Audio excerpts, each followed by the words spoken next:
Hello, my name's Tom Wharton. I'm the director of the BA in Computer Science program. It's a degree program for students in the College of Arts and Sciences, but students from some other schools at UVA can also double major in that. Not from engineering, I'm afraid, but anything else.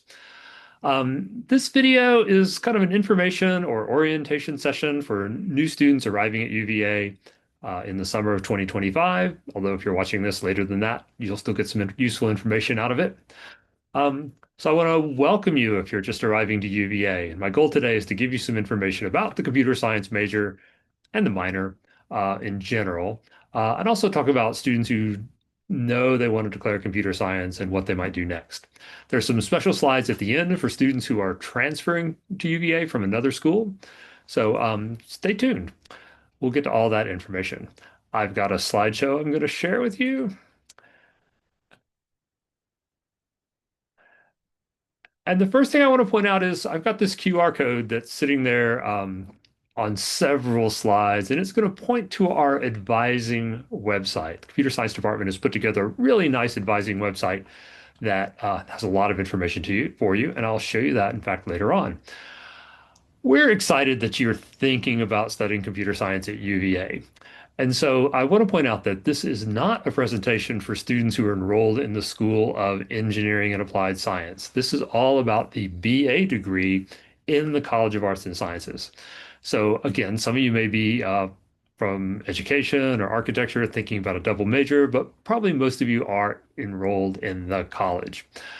Um, the major I'm talking about is the Bachelor of Arts major. We have several computing degrees. I'll tell you more about that in a second, too. Maybe you're thinking about studying computer science and doing a major. Maybe you're just thinking about a minor. So I've got some information on the minor also. That advising website, its URL is http://uvacsadvising.org, all one word. And again, that QR code, if you use your phone to go have a look at that right now, that'll be wonderful. I will show you more on that next, but I want to give you a picture of some of the people who might help you in computer science. Well, first of all, there's me. I'm the program director. I'm also an associate department chair. The way you reach me is through the BACS director at virginia.edu address. That goes to me and a couple of other people who can also help you when I am out of the office. And I will be out of the office a fair bit this summer and also in fall of 2025. So please use the BACS director email to reach me when you have a question. Over the summer, that is the best way of reaching me. I'll tell you more about getting help in general in a later slide. We're a big department. We have almost 65, 70 faculty members. We've got nearly 2,000 students total. We have a lot of staff to help us out. And in fact, the first two names you see there, SJ and Sherry, are full-time professional advisors we have hired to help us work with our students. So emailing SJ or Sherry is always a good idea for getting help, and I'll tell you more about how to reach them in a little while. There's also some faculty, or sorry, some staff behind the scenes, Hannah and Amy and Tina and some others who help out a lot. There's one email address that will get you to the right person. That's cs-office@virginia.edu. And in fact, if you've got some question you don't know who to send it to, send it there. It goes into a ticketing system, so it won't get lost because all the tickets that haven't been responded to get looked at the end of the day or the end of the week. If the person seeing that message can't answer it, they will route it to the right person. All right, so you may have questions about things that aren't related to computer science. So I want to point out that if you're a College of Arts and Science student, you actually will have an advisor in the college called an advising dean. They used to be called association deans. They've just changed the name, so the slide's a little out of date. Your advising dean is someone who will be assigned to you, who will answer all your questions about things not related to computer science, like your general ed requirements, whether you need to, if you want to go on a leave of absence, um, questions about delaying graduation, questions about getting a course overload or going part-time or financial aid. Those are the people you're going to talk to. You might have questions about a CS rule, a procedure, a process. So I'll talk to you about that more in a second, but the advising website is going to probably answer your question. Let's talk about that advising website. Again, uvacsadvising.org. There's a little menu on the left side. There's a section on the BACS that you click on. It shows a lot of information. It's also searchable. If you're interested in the minor, there's a section on that. If you're interested in our place out test, there's a section on that. Let me go to that and show you what that looks like. So quickly, I'm going to change windows here. Here we go. This is the current updated version of it. I mentioned it's searchable from any page up at the top here. You can type things like study abroad, and a pop-up thing comes up, and you can sort of click on something and find the answers to what you want. Of course, there's this menu over on the left. So for the minor, you can find out about that, including like how to declare. If you want to know about our place out test, which I'll tell you more about in a second, there's information there. Um, this video, if you want to come back to it, it's always going to be down here in the VACS section. That looks like last year's. All right, back to the VACS section. Um, Up at the top, there's sort of a table of contents. You can jump around to things. Um, there's a link to the official requirements in the university's undergraduate record. Uh, there's a really handy checklist here that shows you the courses you need that you can mark things off of from. I'll show you the prerequisite chart in a little bit. We'll talk about that, but that's listed there under the course prerequisite chart. There's section about transferring courses to UVA, dedicated page. So search around in this, explore it. You'll likely find what you're looking for. And when you're not sure where to find it, go to that search window and type something in there. All right, so I may come back to this in a little while, but that's the best resource that we've created for getting students information about the major. All right, I need to share my slides again. Here we go. All right. What is this Bachelor of Arts in Computer Science? I mentioned we have two other computing majors. I'll tell you a little bit more about those in a second. But the BACS is all about computer science in the context of a liberal arts education. It's offered through the College of Arts and Sciences, which offers liberal arts degrees. So it really is a computer science degree. It's not some computer science light degree. In fact, around the country, um, many computer science degrees are in engineering. Some of them are in an arts and sciences school and liberal arts school at different universities. It just varies. So here's our official description. And I'm not going to read all of this, but notice it talks about providing students with a solid foundation in computer science. But that bit in the middle, an important goal of the program is to give students the ability to apply computing to other disciplines in the arts and sciences.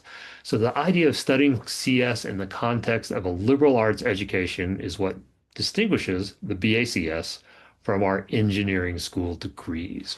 And so there's a couple of requirements that reflect that, which I'll talk about later on. Let's say you want to declare the BACS. You know right now that's what you want to do. Well, there are two prerequisites before you can declare. You have to have an introductory programming class, and here at UVA, that's CS 1110 or 1111 or 1112. We have different flavors of that course, and CS 2100 or its equivalent. And we want to see that you have a C plus or higher. If you're a transfer student and the credits have transferred to UVA, they definitely will count for that. There's no limit on how many students can declare the BACS. You'll definitely be admitted if you meet those prerequisites.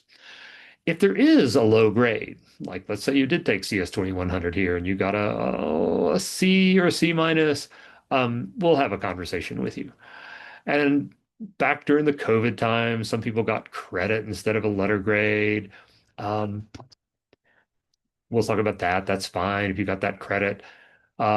We also have a place out exam. And if you pass our place out exam, that certainly gives you credit. So let's say you're not there yet. You haven't had the equivalent of CS 2100 or 2100 yet. Go ahead and take that class. And then after you complete it with the C plus or higher, you can declare the major. A lot of incoming students have AP credit or IB credit. Uh, can that count for those prerequisites? Sure. And you see on the slide what the UVA undergraduate record says about credit given for scores for both computer science AP and the International Baccalaureate. What are these place out of tests? Well, I mentioned they're on the website, on the advising website. I clicked on that. Those are tests that we offer. here in the department. You take our test, we look at it and we say, yeah, you know it's in 1110, or yes, you know it's in 2100. And that lets you go ahead and declare the major if you want. It lets you take courses that require those as prerequisites, but you don't get credit at UVA. It's not like AP and IB where it shows up on your transcript as giving you credit. They just let you move ahead to the next courses without taking our CS 2100 or our 1110. And to find out when those are offered and how you go about taking them, I'm going to make you go to our advising website where that's listed. All right, declaring. It's a little bit complicated how you declare. UVA uses a system called DocuSign. There's also a department form you have to fill out and attach to the thing you submit with DocuSign. Um, you have to enter information a certain way or it kind of disappears. So it's a little weird. It's a little wonderful. It's a little annoying. But we've documented all of that on the advising website. And the next time I go back to that, I'll show you where that is. You can declare any time as long as you have the prerequisites. Of course, now summer, people are out of town, so there may be a couple of days, sometimes a couple of weeks where we don't approve it. But normally, I approve these as they come in. They then go to the department, who as an advisor, then they go to the dean's office. So we try to do them as soon as we can, but sometimes there's a little bit of a delay depending on holidays. Those of you who are transferring in, we will definitely take care of this either right at the start of term or at the end of summer, but you'll have a chance to declare if you're eligible and if you want to um, before we get too far into the fall term. I mentioned before there are three quote computing degrees at UVA. Let me tell you a little bit about them just so you know where you fit in. The engineering school, the School of Engineering and Applied Science, has two degrees. There's a Bachelor of Science in Computer Science. It's been around since the late 80s. There's also a computer engineering degree, which is sort of a blend between computer science and electrical engineering. And then in the early 2000s, we started a degree for college students, and that's the Bachelor of Arts degree in computer science that I'm talking about today. So one thing that's really important, they do have different requirements, but we don't really have separate courses for the three degrees. In other words, if you look at some computer science course like CS 2100 or CS 4710, there'll be students from all three majors taking the same course. So yeah, the engineering students take some courses that are not required for the BA. I'll tell you about that in a second, but it's not like we separate you out into different courses. What are the difference between the two computer science degrees? Well, we've had for like the last 5, 6 years, a common foundation. We call these the foundation courses that both the BACS students and the BSCS students take. Um, 2120, Discrete Math and Theory 1, 3100, 3120, Discrete Math and Theory 2. Those two sort of follow on to each other. 2100 is a prereq for the BACS. It's required for the BSCS, of course. There's a 3100 that follows that. Two courses in computer systems and organization, 2130 and 3130, and then 3140 software development essentials. So that's how they're the same. How are they different? Well, the BA students do take less computer science than the BS students. The BA students take a total of 36 credits, including those two prerequisite courses, where the the BSs take one third more, 48 credits. And that's not unusual. An engineering degree or a degree in a school of engineering is going to be more focused. It's going to have more courses. There's less room for doing other things. So how are they different in terms of size? Well, the BA has just 3 CS electives, where the BS has 5. The BS students have to do a capstone course, which is 3 credits. So that's a sort of senior project course. And then CS 3240, software engineering, is required for the BS, but not for the BA. Although lots of BA students take it because it's a great elective. So it would count as an elective for the BA students. Well, one thing the BA students have to do that the BS students don't have to do follows on from that thing I was telling you about earlier, that the BA is a computer science degree in the context of the liberal arts. And one of the things we want you to do is see how computing could apply to other disciplines in the liberal arts. And so we have four courses. There are four courses you have to take called integration electives. And I'll tell you more about these in a minute, but there's a list of maybe 100 courses you can pick from in many different college departments that do something related to computing. I'll get to that later on. So the degrees are different. They have a core foundation of the same computer science. Uh, and in terms of job opportunities, there's not a significant difference at all between what kind of jobs or grad school opportunities are available to you. That's not what makes the difference. So this sort of sums it up. Some students want to know about math. We don't have an explicit math requirement for the BA degree. There is a course, there's a required course, CS 3100, where Calculus 1 is used. So we say that's kind of an implied prerequisite. But if you had it in high school or somewhere, or you learned it from your Aunt Sally, as long as you know a little bit about limits and derivatives and logarithms and things like that, you will be fine. It does not have to be on your UVA transcript. Um, in the engineering degree, because it's an engineering degree, there's a lot of math that's required, which that's the nature of engineering degrees. It's a part of the experience you have to go through. So they're required to take up through Calc 3 probability plus two more. I should also mention that some of our machine learning courses do also require some mathematics, particularly linear algebra or probability. So those are great courses to pick up. They can also count as integration electives for the BA degree. So there are a few CS courses where math is required, but you don't have to take those courses, and therefore it's not absolutely required for graduation. So here's our prerequisite chart. I showed you that this is also on our advising website. These courses marked out in heavy black are either prerequisites or required as part of those foundation courses. And the line sort of shows the progression you have to make through these. So, for example, let's say you're interested in taking uh, data structures and algorithms to CS 3100. Well, as long as you've had 2100 and 2120, that's fine. Those are the prerequisites. Now, I do want to tell you that in computer science, we have a rule that if something is a prerequisite, you have to have a C minus in the prerequisite. So let's say you got a D plus or a D in CS 2120. You would not be able to enroll for CS 3100. You would need to go back and repeat CS 2120 to get the higher grade. Oh, look, there's a little one next to 3100. There's kind of a footnote. Let's look up here on the right. It says, oh, has additional math prerequisite, CS 34 and 40 recommended. All right. What's that math? That's the one I was telling you about before, that we ask you to have had some knowledge of calculus before. So where you'd find the details of that would be, of course, in the undergraduate record where it gives a course description.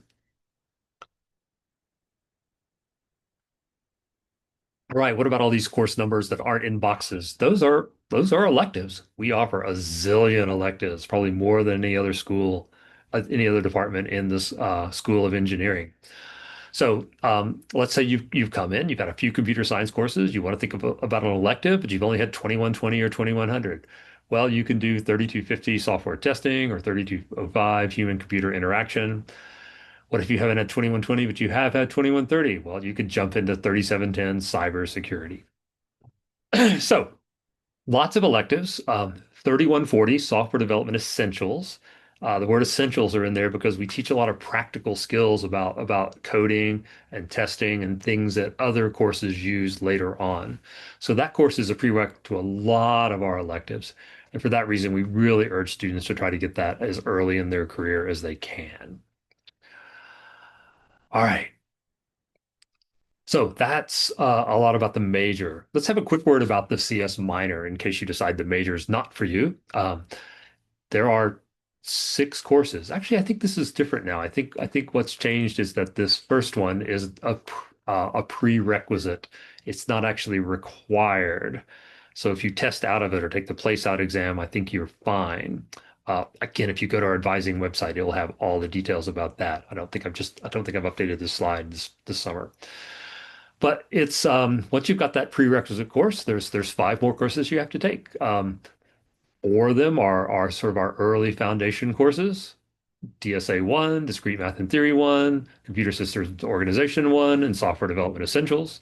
So it's kind of the top row of this plus Software Development Essentials. And then one elective. That's at the 3,000 or high. One any CS course. It could be one of the things I called electives a moment ago. Um, so it could be like 3,100 or one of the electives. As long as it's 3,000 or higher, you're fine. If you want to declare, see the advising website because this is a different form. This is a minor offered through the engineering school. So you have to do the engineering school form to declare this. All right. Let's go back to the major and let me talk about these integration electives. We require 12 credits. So integration electives are the thing that connect our computer science degree back to other areas in the College of Arts and Sciences. Because one of the goals, as I said before, is to teach computer science in the context of a liberal arts education. So our integration electives are these. They're non-CS courses. So they're not CS courses.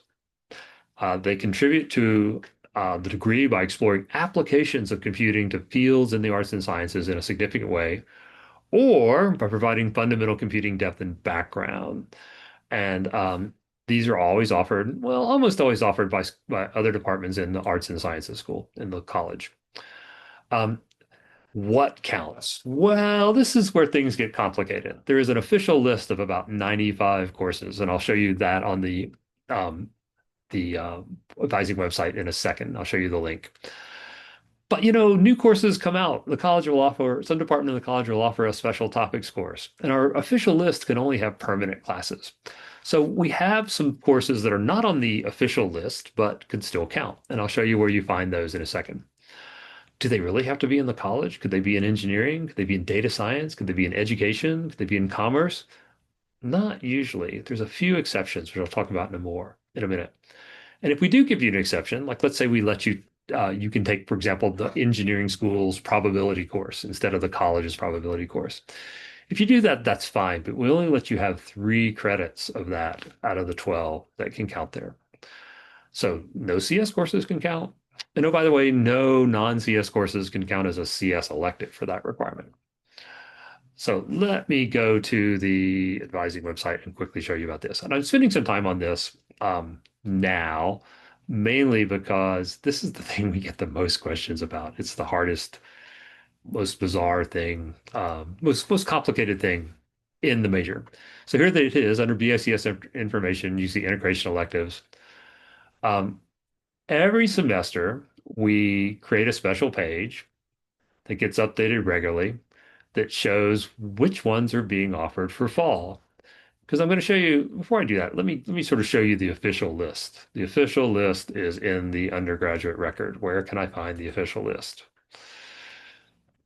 I need to update that. That's for last year's, but that's okay. The list hasn't changed. There's all the computer science electives. Integration electives. There's something in American studies, in anthropology, in studio art, in drama, in econ, environmental science, history, linguistics, math, media studies, music. A lot of our students take music classes. There's some philosophy classes, psychology. I'm skipping some things, statistics. There are a lot of courses there. And some of them are offered some semesters and not other semesters. So we're computer scientists. We wrote a program. This program goes out and looks at SIS, pulls out data and tells you what's being offered here. And it's searchable. So you can say, I'm interested in a course on, oh, I don't know, let's say econ. So I type this in and it lists the courses that are there. And it tells you how many seats are available. And if you click on this twice, it sorts it by descending order about how many seats are there. So it does sort of a keyword match. The reason media studies appeared there is because it also counts as for the college's social and economic systems class. So if I really wanted to see what econ classes were there, I'd scroll down here and it looks like econometrics has 15 places in it. And it tells you what times those are. Excuse me. Um, this gets updated periodically. You can sort of see the timestamp up there, but we always ask you to sort of go and check for on lose list or in the SIS to sort of see when things are offered. So that's a very helpful thing when it comes time to register to sort of find classes. And this sort of answers all of your questions you might ever have. Like, can I take something outside the college? Can I use something at another university? What if I took something that's on one of our lists, but it's not showing who exists? Who does this? What about courses that aren't on the list? How do you find out about those? Well, a new course comes out, you may see it like, hey, look, they're teaching something cool in Slavic languages that has to do with computers. Will that count? Well, maybe. You have to ask us. And so there's a petition system, which I'll show you. Um, but first of all, a lot of people petition things that we've already said will count. So these are all courses that you have to fill out the form, but you don't have to argue with us. We will take it. And a lot of these are special topics classes. A lot of these are courses that came out and then their number changed or their title changed, but we can't get them onto the official list. Some of them will move on to the official list next year. So you can look there and sort of see if something you want to count already counts. And by the way, that thing I showed you, you could search, already has these in there.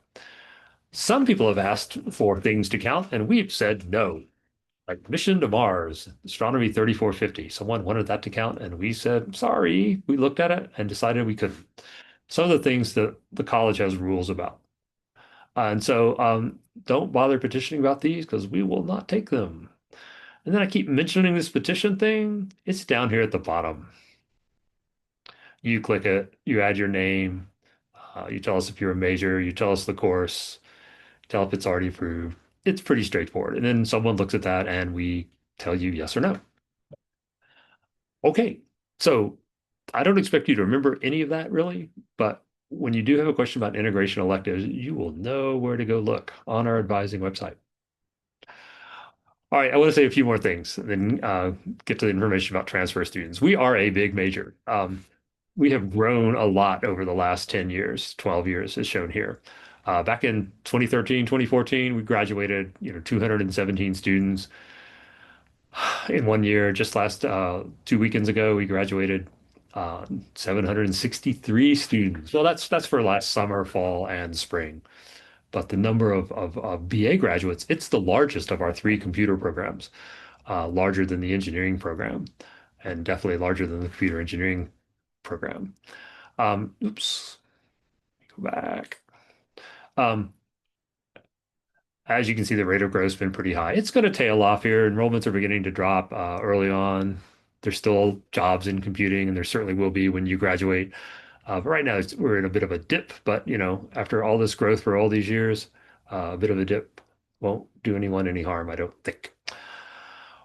I want to point out that a lot of BACS students get a second major. In the graduating class this last year, nearly 50%, like 49.5%, had a second major. And common ones are commerce, math, economics, cog sci, art, biology. If I looked at all those graduates in 24, 25, of the 404, there was 179 minors. The popular ones were data science, statistics, econ, entrepreneurship, business, psychology, philosophy, and many, many, many more. So one of the beauties about the BA in computer science is there's room, because there's not all as many required classes as there are in engineering. There's room for you to do a second major or a minor. And I want to point out that there are some restrictions. The college says that if you take a minor, a course cannot count for both the minor and the major. If you're double majoring, it is possible to count some number of credits. It's usually two courses or three courses, mostly two, that can be shared between two majors that you're trying to complete. Um, about advising, you will get a CS faculty member assigned to be your advisor um, when you declare the major. And some of our majors are required to meet with their advisors for course registrations. Some of you are not. We will explain all that to you once you're declared. We also have a staff advisor. Ooh, now we have two. I left off Sherry's name here, but I'll tell you more about that in a second. But SJ and Sherry are full-time staff members who help with advising. So I'll say more about advising again in a little while. We have a sort of distinguished majors program, and read about that on the advising website. This lets students in their fourth year do a research project and write a thesis and graduate with this label as being a distinguished major. So it's a little bit different than having a high GPA. You've actually got to do some research. You don't have to do the DMP to do research. We have a course called Independent Study Directed Independent Study, CS 4993. And you can do research with the faculty member as that. We will tell you when you're declared a major how you find out more about research opportunities. The 4993 class can count as one of your three CS electives. Study abroad. We have a lot of students who study abroad, and there are places you can study abroad and take computer science courses. It is not difficult at all to study at many universities around the world and not fall behind on your computer science uh, major. We have many clubs and organizations, and our department organizes many events too. So we had a fall festival last year. We've had bingo. We've had um, cupcake events. We've had all kinds of things to try to sort of bring our computer science students together. And the final thing I want to point out is there is a career center that's housed in the engineering school called the Center for Engineering Career Development, but it will support any of you also because you belong to us and we happen to be in engineering. And so that engineering center supports our students and you are our student. So there's two levels of Career Center here at UVA. There's sort of a university-wide one that has offices over in the stadium. This one has offices in the engineering building, Thornton Hall, down on the ground floor. And half of their business or more is computer science students. And so they know quite a bit about CS majors and internships and all kinds of opportunities. So don't forget about the Engineering Career Center when it comes time to look for an internship or a job. All right, really quick. I don't want to spend too much time on this. I just want to talk about there are lots of ways to get help in the computer science department. But because we have nearly 2,000 majors, if everyone emails the same person, the whole system breaks down. So this is one reason we've created this really strong advising website.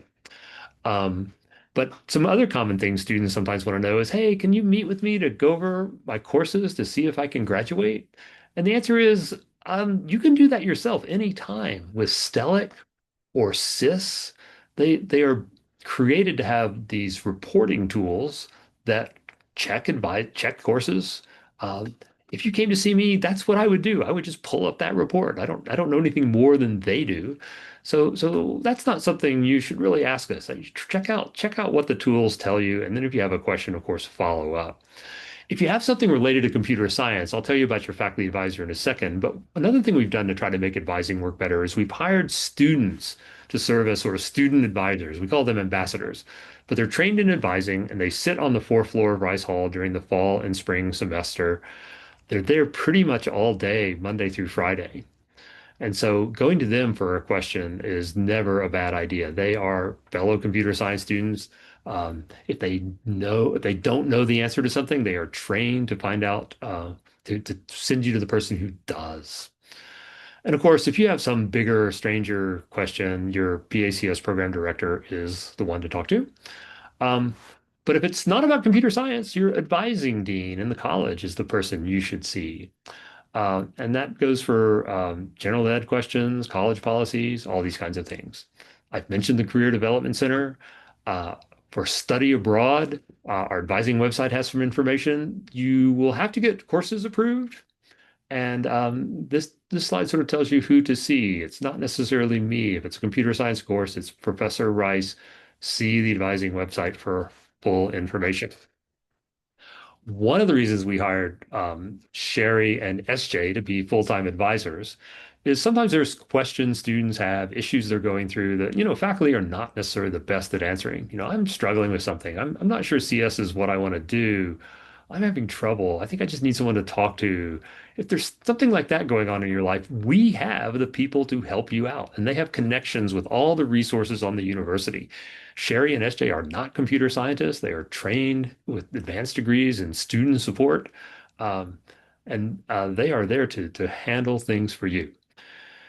If it's something else, like I'm looking at CIS or Stellic and something seems wrong, I need help getting to the room, or I don't know who to ask about. Again, that CS office email is the one to send questions like that to. Our faculty advisors are great, but not for everything. They are great for talking about computer science, the discipline. Sometimes students come to me and say, I got a question about getting a job. Is my CV in the right format? I'm thinking about a job for this company or that company, and I'm hopeless at answering those because I'm a professor. We don't work with the kinds of recruiters that you all are going to be working for. We don't do internships. We're professors. We do research. We do advanced computer science kinds of things. But there's a career center here, and they are the expert in that. So those are the people to go for that. Um, we're also, some of us are good at rules and policies, but most of our faculty advisors are not. I'm being honest here. Well, why? We have three different majors. We have two different schools. They all have different rules. It's way too much for a young professor to keep up with, especially when um, it's there's pressure to do research and these kinds of things. So they're going to focus on their classes and their research and not whether you can sign up for 15 credits or 17 credits in the fall semester without an overload. Um, so you'll find questions about detailed rules and policies on the web, or if you're still stuck, email cs-office. We've grown a lot in recent years. We've hired a lot of faculty who haven't been at UVA for very long. So our faculty advisors aren't the best at everything, but we are good at some things. We definitely know about careers in academia. We know about research. We know about grad schools. We know about our specialty areas. If you say, hey, I want to find out more about AI, do you know about that? Who in the department would I talk to? Are there other faculty doing that? What are some good courses? We can do that. And if you're kind of wondering about how we ended up in computing, what's our history? What's our background? Do we like research? Is that something we should consider? We're certainly good at talking about that. So I'm telling you all this not to sort of not to sort of have you not pester us, because we want you to ask questions that we can answer, but we don't want you coming to someone who can't answer the question you have and you going away feeling frustrated. So we put a lot of other things in place for you to get the kind of information you need. All right, some real quick things about jobs. Of course, this is changing rapidly, as you may know. The job situation isn't looking as good as it was, so some of this may be outdated. But companies that have hired our undergraduates in the last years include some of the big ones: Microsoft, Amazon, Google, Facebook, IBM. Some others you might not have thought of, big companies. Capital One is in Richmond and Northern Virginia. They hire a lot of computing people because there is a ton of computing behind banking and the kind of information systems that support banking. Epic Systems, uh, yeah, that they're a big hire. Um, and some of the consulting firms like Booz Allen Hamilton and Accenture. Um, Most of our graduates, you see the pie chart, end up in Northern Virginia or DC. A lot of them are from that area and they sort of go back. But we're seeing a growing number of people going to the Pacific Northwest, Seattle, and California, and also New York City. Graduate school students go to UVA, of course. Sometimes they stay here for a master's or a PhD, but others go to USC, Stanford, some really good names. And salaries. Well, the BS in computer science, the median salary there has been about 100,000. The BA's been a bit below that. These numbers, I think, are maybe a little bit older. I think the most recent numbers are a little bit higher than that. And so one of the things you might ask yourself is, why do those BAs make less than the BSs in overall? And we looked into this too in great detail because we wondered ourselves. And the issue seems to be the number of internships you have and when students declare. The engineering students declare their major in the spring of their first year. And they start into the computer science courses a little bit more quickly than the BA students because most BA students declare in their second year. So it's possible to complete the major, of course, and graduate with a degree, but you're starting a little bit later than the engineering students. And so more engineering students get internships. And what we discovered is a correlation between the number of internships and the higher salaries. And this is not true. I mean, for a number of years, the highest salary among all these people was a BA/commerce major who went to work in New York doing financial tech, doing fintech. So um, one of the things I want to point out is these are good salaries. The median for all engineering majors is just 73,000. So BAs were making more than your typical engineer. Bottom line, it's good money. Um, After graduation, most of our people do go on to school, do go on and work. This was a snapshot at a certain time. You can see that again a couple of years ago. I'm sure for this year the number of people still looking is a little bit higher, but Well, some were going to grad school, some going to into the military, graduate school. A lot of UVA majors are taking your computer science degree and combining it with something else. So, for example, data informatics, software engineering. Someone who graduated this spring is doing computational physics, but it's often in something else besides computer science. Um, Again, most of the people who get the BA in computer science jobs do get jobs in technology. If you look, sort of most of these things are technical fields. You have to sort of go down to K through 12, 2%, or um, business 1, 2%. So most people are doing a technical degree with our computer science major. I'm not going to go over these, but we have some alumni that if you're really curious what things might look like 10 or 15 years down the road, here are some people from about 15 years ago who have done really interesting things. Michael Liu, I know he's a patent attorney, did his law degree. We have some people doing computer science and biology. Muzamil was one of the top 30 venture capitalists under 30. Um, Again, some of these other people, you might not be surprised that someone's working at Google doing security. Someone's a data science scientist after doing a PhD at Berkeley, or Christina, who's at TD Price Waterhouse, uh, doing software engineering. A lot of the business things you think of as banking and business are really actually hiring lots of software people. All right, so if you have questions, well, there's the advising website. There's cs-office at virginia.edu for all of your computer science questions. Again, your advising dean in the college will answer the non-computer science questions. All right, I'm now going to talk a few things about transfer students. So if you're not a transfer student, you can tune out now. If you are, please pay attention. We are excited to have you here. Welcome to UVA. Transitions from one school to another can be a little tricky, and so we want to help you through that. Um, we'll help you on the academic side, and we'll see if we can help you with some social things also. So the first thing, if you are a transfer student arriving in summer of 2025, I need to know how to get in touch with you because we will have some orientation sessions just for you. We will work with you to make sure you can get the courses you need. But if I don't know how to talk to you, um, that won't work. So there is a form. It says summer of 24, but it's still good for summer of 25. If you could um, write that down, click on it. Um, it asks for your name and your email address. And it's just like, okay, if you give us that, we can stay in touch with you. So please do that. You'll go through an orientation this summer, and during that, before that, or during that, we will talk with you. We will help you about your questions about course equivalencies. We will tell you what courses you need to take. You will get personal attention from us if we know how to get in touch with you. Um, if you don't go to summer orientation, we want to try to do all that in August. And so just let us know, drop us an email. And say, I didn't go to orientation. What do I need to do?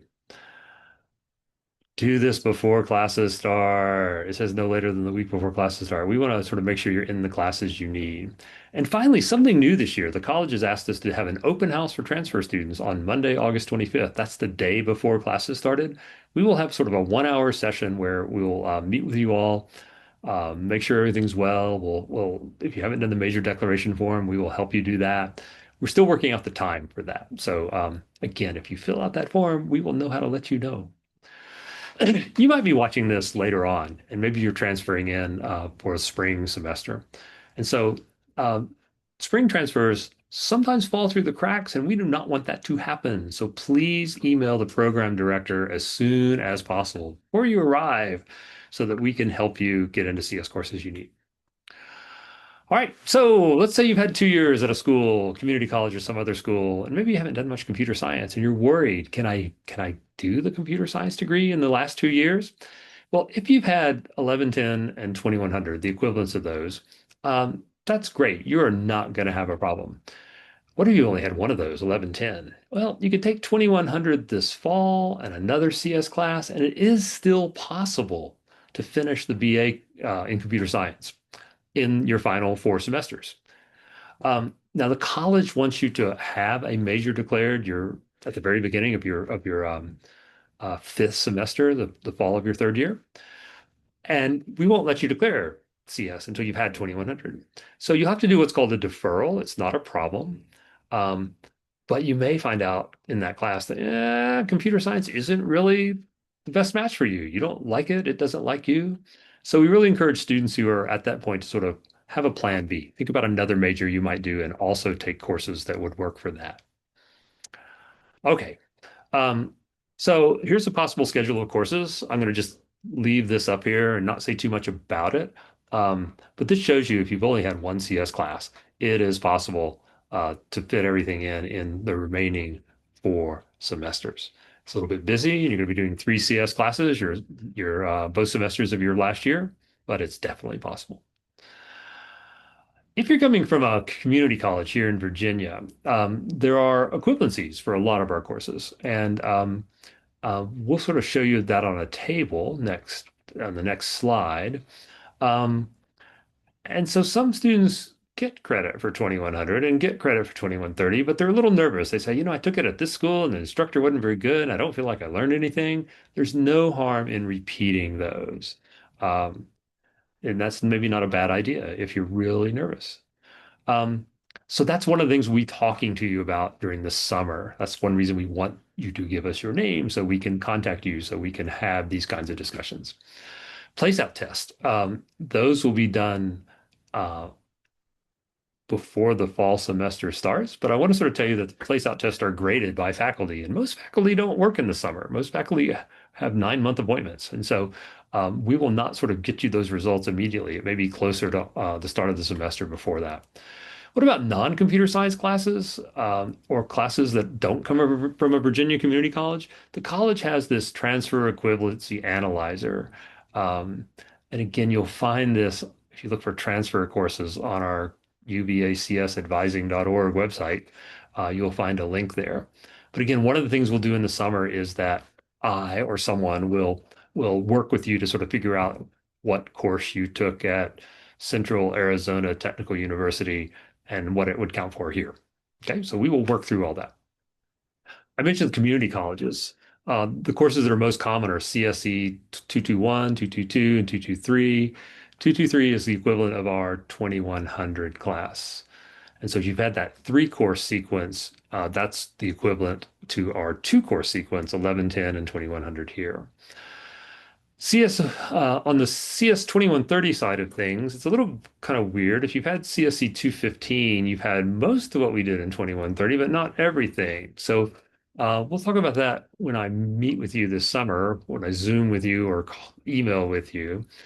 But if you look on the advising website, we really like to see that students have had 205 and 215 before they go on to the course after 2130. Students have had discrete math. There are 2 courses in the community colleges that will transfer as CS 2120. And so if you've had CSE 208 or Math 288, you're good for our CS 2120. Many other computer science courses are offered at the community colleges, and they don't really transfer here as anything that satisfies one of our degree requirements. All right, there should be spots in our CS courses this fall for you incoming transfer students. Um, there are definitely currently spots in 2100, 2120, 2130, and 3140. Our electives, oh, there's not many spaces. And so we will work with you to try to get you into some things, but you may need to wait until next term to get into an elective. But, always get on a waiting list and see what happens. So again, this summer, you will work with me to try to get into the classes you need. So my final comment for transfer students is it's always a little painful to get into the courses your very first semester. And it will get better, but this first semester, you're coming in after everyone else registered in April. It's also kind of a challenge to adjust to how we do things at UVA. And I know this because I talk to transfer students year after year after year. Our courses run faster than many of the courses at community colleges and some other colleges. Sometimes our classes are more work. Our classes are definitely big, 150, some are 250 students, and it's sort of easy to feel lost and maybe feel like you can't get the help you need. So there is a large amount of adjustment there, and we will do some things to try to help you learn how to adjust well so that your first semester goes better. And after the first semester, things definitely settle in as you figure out how to navigate this new world.